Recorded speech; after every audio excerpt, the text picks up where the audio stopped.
Quand j'ai refusé, elle a essayé de convaincre mon père de me mettre dehors. Mais lorsque j'ai révélé la vérité sur qui était réellement propriétaire de la maison, tout a changé. Le sourire de Sandra s'est élargi. Les biens, tu vas devoir chercher un autre endroit où vivre, n'est-ce pas? On ne peut pas avoir de parasites dans cette maison. J'étais assise à la table de la salle à manger, mon repas complètement froid tandis que les paroles de Sandra résonnaient dans l'air. L'injustice de toute cette situation. Des années à être traitée comme une servante pendant que ses enfants ne faisaient rien, et maintenant ça. Quelque chose en moi s'est finalement brisé. Alors, laisse-moi voir si j'ai bien compris, dis-je d'une voix étonnamment calme. James, qui a terminé l'université il y a 2 ans et passe ses journées à jouer aux jeux vidéo, ne paie pas de loyer. Melissa, qui est en 3e année d'université et qui n'a jamais fait une seule corvée ici, ne paie pas non plus. Mais moi, je dois payer? J'ai décidé que mes enfants n'avaient pas besoin de payer de loyer pendant qu'ils se stabilisent, répondit Sandra en s'essuyant la bouche avec une serviette. Un étrange calme s'est emparé de moi. Peut-être que c'était toutes ces années de frustration accumulées, ou peut-être qu'il était simplement temps que la vérité éclate. Un sourire est apparu sur mon visage. Pas le sourire habituel pour garder la paix, mais quelque chose de différent, quelque chose qui a fait vaciller légèrement le sourire de Sandra. Les biens, c'est intéressant, dis-je en m'appuyant contre ma chaise. Je ne paierai pas de loyer parce que cette maison m'appartient. Le silence qui suivit fut assourdissant. Puis James éclata de rire, suivi du rire aigu de Melissa. Sandra ria aussi, mais son rire avait une teinte nerveuse. « De quoi tu parles ?» demanda-t-elle, en riant encore. « Cette maison est à moi, répétai-je sans détourner le regard. » Les rires se sont éteints tandis qu'ils assimilaient mes mots. Le visage de Sandra passa par plusieurs émotions, amusement, confusion, incrédulité, et enfin, quelque chose qui ressemblait à de la panique. « C'est ridicule, balbutia-t-elle en attrapant son téléphone. « Je vais appeler ton père tout de suite. » Ses ongles parfaitement manucurés tapaient agressivement sur l'écran alors qu'elle mettait l'appel en haut-parleur. La sonnerie semblait résonner dans toute la cuisine. « Allô ?» La voix de mon père résonna dans la pièce. « David ?» La voix de Sandra était tendue, maîtrisée. « Ruby raconte des choses étranges sur la maison. Elle dit que la maison lui appartient. Ce n'est pas vrai, n'est-ce pas ?» Le silence de l'autre côté de la ligne sembla durer une éternité. Quand mon père parla enfin, sa voix était hésitante. Les biens, il s'éclaircit la gorge. En réalité, mes beaux-parents ont mis la maison au nom de Ruby avant de décéder. Je n'ai pas pensé. Tu n'as pas pensé que tu devais me le dire? Sandra hurla presque. Comment as-tu pu ne pas me raconter ça? Je ne pensais pas que c'était important, répondit faiblement mon père. Ça ne m'a jamais semblé pertinent. Pas important? Le visage de Sandra vira au rouge. Ce n'est pas important que ta fille adolescente soit propriétaire de notre maison? Elle raccrocha avant que mon père ne puisse répondre, jetant presque le téléphone sur la table. La cuisine devint silencieuse, à l'exception du bourdonnement du réfrigérateur. James et Melissa me regardaient comme s'ils me voyaient pour la première fois. Sandra respirait profondément, tentant de se calmer. Quand elle parla enfin, sa voix était faussement enjouée, mais je percevais un léger tremblement. Les biens, elle força un rire qui ressemblait plus à un sanglot, tout ça n'est qu'un malentendu. Bien sûr que tu n'as pas besoin de payer de loyer. Ruby, oublions cette conversation, d'accord? J'avais complètement perdu l'appétit. Sans dire un mot, je me suis levée et j'ai monté les escaliers. En montant, j'ai entendu des chuchotements précipités venant du rez-de-chaussée, la voix sèche de Sandra mêlée au murmure nerveux de James et Melissa. Le lendemain matin, à 6 heures, j'étais déjà réveillée, fixant le plafond en pensant à la façon dont tout avait changé en si peu de temps. Vers 7 heures, j'ai entendu du bruit en bas, le son familier de Sandra préparant son café. J'étais sur le point de descendre quand j'ai entendu sa voix. « David, tu dois faire quelque chose pour cette situation, » disait-elle d'une voix basse mais intense. « Ta fille ne peut pas, nous devons simplement la pousser à partir. » Je suis restée figée dans l'escalier, retenant mon souffle. « Je sais que la maison est à elle, David, » poursuivit Sandra, visiblement frustrée. « Mais elle complique les choses. Elle n'a plus sa place ici. Elle devient un problème. » Il y eut une pause. Même d'où j'étais, j'ai senti l'hésitation dans la voix de mon père. « Mais, Sandra, c'est sa maison. Je ne peux pas simplement la mettre dehors. » Personne ne parle de la mettre dehors, sa voix devint douce, ce ton mielleux qu'elle utilisait pour manipuler. Il faut juste l'encourager à partir. Et ces universités dans d'autres villes où elle a postulé? Tu pourrais l'encourager à y aller. Dis-lui que ce serait bon pour son indépendance. Mon estomac s'est noué quand j'ai entendu la réponse hésitante de mon père. Peut-être que tu as raison, dit-il à contre-séure. Je vais lui parler de partir pour ses études. Ce serait peut-être mieux pour tout le monde. J'ai attendu que Sandra raccroche. Puis je suis entrée dans la cuisine, le visage neutre. J'ai commencé à me servir un bol de céréales, faisant semblant de n'avoir rien entendu. James et Melissa sont entrés peu après, mal à l'aise. Sandra est arrivée en dernier, le téléphone encore à la main. « Bonjour tout le monde », dit-elle joyeusement, comme si rien ne s'était passé la veille. Nous nous sommes tous assis. Le seul bruit était le craquement des céréales et le tintement des cuillères dans les bols.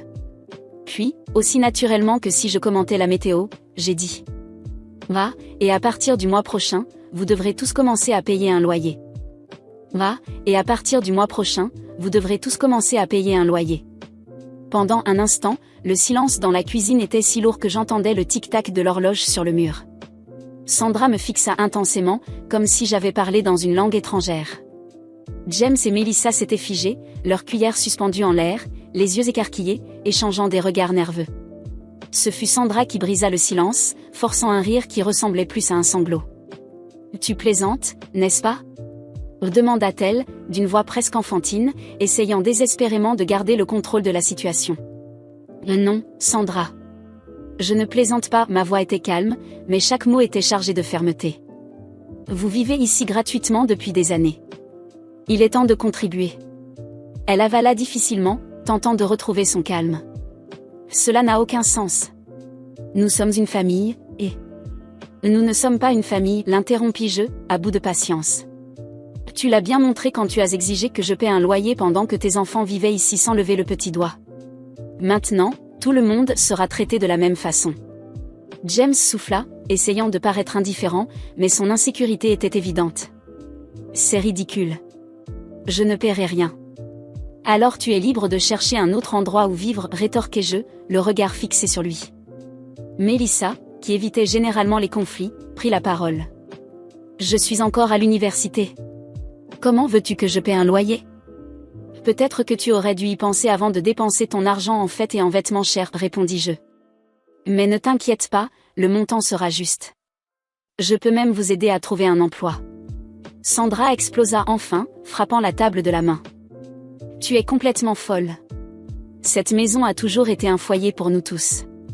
Je ne vais pas te laisser transformer ça en une sorte de pension ridicule. » Je la regardai sans détourner le regard. « C'est drôle de t'entendre dire ça, Sandra. Parce qu'hier encore, je t'ai entendu essayer de convaincre mon père de me mettre dehors de ma propre maison. Et tu pensais que je ne le saurais pas? » La couleur disparut de son visage, et elle resta sans voix un instant. Melissa semblait prête à s'évanouir, et James fixait son assiette, comme s'il voulait disparaître. Je voulais juste t'aider à devenir plus indépendante, dit Sandra, essayant de cacher sa panique. Là, bien sûr. L'indépendance. Comme c'est gentil de ta part de vouloir m'aider à quitter la maison que mes grands-parents m'ont laissée, pendant que toi et tes enfants continuaient à y vivre sans payer un centime. Elle tenta de répliquer, mais je levai la main pour l'interrompre. Ne t'en fais pas. J'ai déjà décidé. Vous signerez tous des contrats de location. Si vous voulez rester ici, ce sera à mes conditions. Sandra se leva brusquement, essayant de garder une posture d'autorité. C'est inacceptable. David ne permettrait jamais ça. Peut-être que tu devrais l'appeler à nouveau et lui demander ce qu'il en pense. Ou mieux encore, demande-lui ce qu'il fera quand je déciderai de vous mettre tout dehors et de vendre la maison. Le choc sur son visage était presque satisfaisant. Elle savait que j'avais le pouvoir de faire exactement cela, et cette possibilité l'effrayait clairement. Ce soir-là, enfermée dans ma chambre, j'entendais les murmures et les disputes étouffées venant du rez-de-chaussée. Sandra essayait probablement de trouver un plan pour contourner la situation. Mais ce qu'elle ne savait pas, c'est que j'étais plus que prête à l'affronter. Le lendemain, j'ai convoqué une réunion. Sandra a tenté de refuser, mais j'ai été claire, elle n'avait pas le choix. À 10 heures, nous étions tous assis dans le salon. Sandra, James et Melissa semblaient mal à l'aise, tandis que je restais calme et sûre de moi. Voici les contrats de location, dis-je en distribuant un exemplaire à chacun. Vous avez un mois pour décider si vous voulez rester. Sandra prit le papier avec des mains tremblantes et, au fur et à mesure qu'elle lisait, son visage devenait de plus en plus rouge. C'est absurde. Tu n'as pas le droit de faire ça. Mais en réalité, si. Je suis la propriétaire de cette maison. James jeta le contrat au sol, le visage plein de colère. C'est injuste. Nous sommes ta famille. Non, James. Vous êtes ma belle-mère et mes demi-frères, qui m'ont traité comme une domestique pendant des années. Si vous voulez rester ici, vous paierez comme tout le monde. La discussion s'est prolongée pendant des heures, mais je n'ai pas cédé. À la fin, j'ai été claire, il n'y aurait aucune négociation. Sandra comprit enfin qu'elle n'avait aucune issue, mais avant de quitter la pièce, elle lança un dernier coup. Tu n'auras jamais le soutien de ton père après ça. Je souris, fatiguée mais ferme. On verra bien. Dans les jours qui suivirent, elle essaya tout, manipuler mon père, créer des tensions dans la maison, même monter James et Melissa contre moi. Mais rien ne fonctionna. Ils signèrent tous le contrat, et le premier paiement arriva le mois suivant. La vérité, c'est qu'après des années à être ignorée, j'étais enfin aux commandes. Et pour la première fois, je me moquais de ce qu'ils pouvaient penser. J'avais la maison, le pouvoir, et surtout, ma tranquillité d'esprit. À eux de gérer la réalité maintenant. Les mois passaient et la pression dans cette maison ne faisait qu'augmenter. Au début, Sandra, James et Melissa ont essayé d'agir comme si de rien n'était. Ils ont payé le premier mois de loyer à contre-séhure, comme s'ils pensaient que j'allais rapidement changer d'avis. Mais je ne l'ai pas fait. Les paiements ont commencé à être en retard. D'abord de quelques jours, puis de plusieurs semaines. Les excuses étaient toujours les mêmes, des imprévus, des factures accumulées, des difficultés passagères. Mais je savais que ce n'était pas seulement ça. James ne s'achetait plus ses jeux vidéo coûteux et passait de plus en plus de temps enfermé dans sa chambre. Melissa avait cessé d'afficher de nouveaux vêtements et sortait beaucoup moins. Quant à Sandra semblait littéralement s'effondrer sous mes yeux. Elle était épuisée, le visage marqué et les cernes profonds. Alors, j'ai décidé qu'il était temps de régler cette situation une bonne fois pour toutes. Par une nuit pluvieuse, j'ai réuni tout le monde dans le salon. L'atmosphère était lourde. Mon père était assis sur le canapé, abattu, tandis que Sandra restait debout, les bras croisés, essayant de garder une posture de supériorité qui n'existait plus. James et Melissa, comme toujours, gardaient la tête baissée, évitant mon regard. Cela fait déjà 3 mois que vous ne payez pas le loyer en entier, ai-je commencé, d'une voix calme mais ferme. Je pourrais très bien vous mettre tout dehors. Sandra ouvrit grand les yeux, scandalisée. Tu ne ferais jamais ça. Je la fixai froidement. Ne sous-estime pas tout ce que j'ai supporté. Mais je vais être juste. Je ne vais pas demander de loyer à mon père. Non pas parce qu'il ne peut pas payer, mais parce que je sais qu'il est manipulé. Par respect pour lui, je vais lui épargner ça. Mon père leva la tête, surpris, mais resta silencieux. Il savait que j'avais raison. Maintenant, toi, Sandra, c'est différent, ai-je poursuivi, les yeux rivés sur elle. Tu m'as toujours traité comme une domestique ici. Tu me donnais des ordres pendant que tes enfants ne faisaient rien. Alors j'ai pensé à quelque chose de juste, tu peux continuer à vivre ici, mais au lieu de payer avec de l'argent, tu paieras avec du travail. Tu feras le ménage, la lessive, la cuisine. Tu seras la bonne de cette maison. Le visage de Sandra devint livide. Elle porta une main à sa bouche comme pour contenir son désespoir. Tu plaisantes, hein, murmura-t-elle, la voix tremblante. Pas du tout. Ma voix était ferme. Et pour que les choses soient bien claires, tu porteras un uniforme de domestique. Je veux te voir avec ce tablier noir et blanc, une coiffe sur la tête, comme il se doit. Si tu dois faire le travail, fais-le correctement. Sandra resta figée pendant quelques secondes. Puis, incapable de retenir ses larmes, elle se tourna vers mon père. David. Tu vas la laisser m'humilier comme ça? Mon père semblait mal à l'aise, mais ne dit rien. Papa, avec tout le respect que je te dois, n'interviens pas. Tu sais pourquoi je ne te fais pas payer. Mais Sandra doit assumer les conséquences de ce qu'elle a fait. Il soupira en baissant la tête. Sandra resta là, pleurant doucement. Melissa la regardait, pâle, et James ne réagissait pas. Sandra quitta la pièce, vaincue. Le lendemain matin, je descendis les escaliers et trouvai Sandra dans la cuisine. Elle portait un uniforme de domestique, une robe noire simple, un tablier blanc noué à la taille et une coiffe couvrant ses cheveux. Son regard était vide alors qu'elle nettoyait mécaniquement le plan de travail. Bonjour, Sandra. dis-je d'un ton naturel. Elle ne répondit pas. Je pris un verre de jus d'orange et en bus calmement quelques gorgées. Puis, comme par accident, je laissai tomber le verre, renversant le jus sur le sol. Oh, quelle maladresse de ma part. Tu pourrais nettoyer ça, s'il te plaît? Elle resta immobile un instant. Puis, lentement, elle s'agenouilla et commença à nettoyer le sol avec un chiffon. Mais ça ne s'est pas arrêté là. Au déjeuner, je me suis assise à table et j'ai pris soin de lui demander de me servir. Sandra, mets plus de sauce dans mon assiette. Et, s'il te plaît, ne renverse rien. Elle me servit en silence, les mains tremblantes. Je la regardais fixement, savourant chaque seconde de ce renversement de rôle. Ce n'était pas de la cruauté. C'était de la justice. En fin d'après-midi, je l'appelai dans le salon. Sandra, les vitres du salon sont sales. Je veux que tu les nettoies maintenant. Elle hésita. Mais il commence déjà à faire nuit. Je penchai la tête. Je t'ai demandé de nettoyer, Sandra. Ou tu préfères payer le loyer en argent? Elle rougit, mordit ses lèvres et prit les produits de nettoyage.